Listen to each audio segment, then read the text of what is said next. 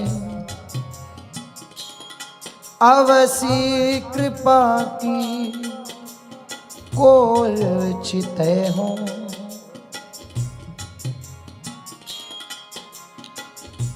इतनो तो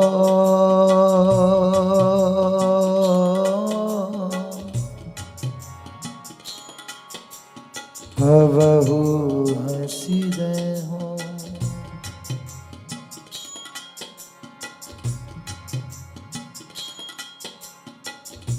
तुम मोही मिलो मिलो ना कृपा निधि मोको ढूंढत तो भटके हो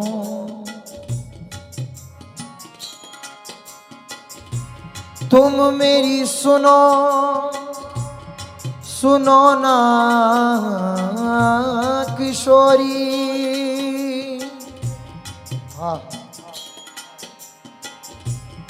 मोको तो नित दीन रटे हो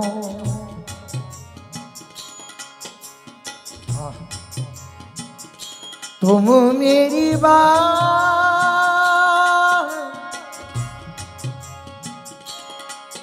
मेरी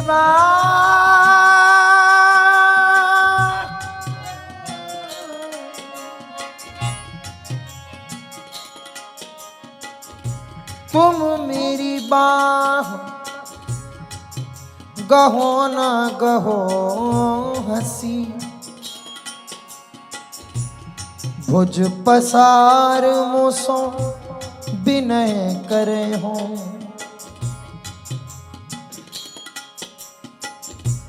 तुम मेरे दृग पहुँचो मत पहुँचो पैमो सो नित दृग नीर ढरे हो अति नीच कहा मुख मांगो इतनी तो तौ आस पुजे हो भोरी नेम बढ़े तुम ही सो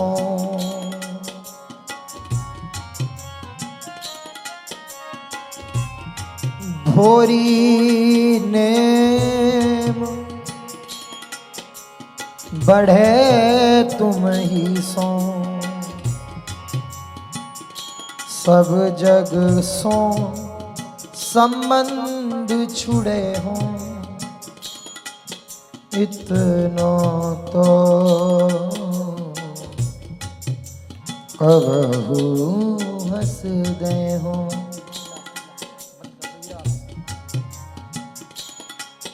राधा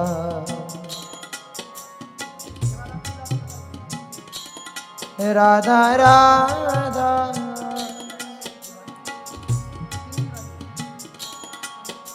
राधा राधा राधा ओ राधा राधा राधा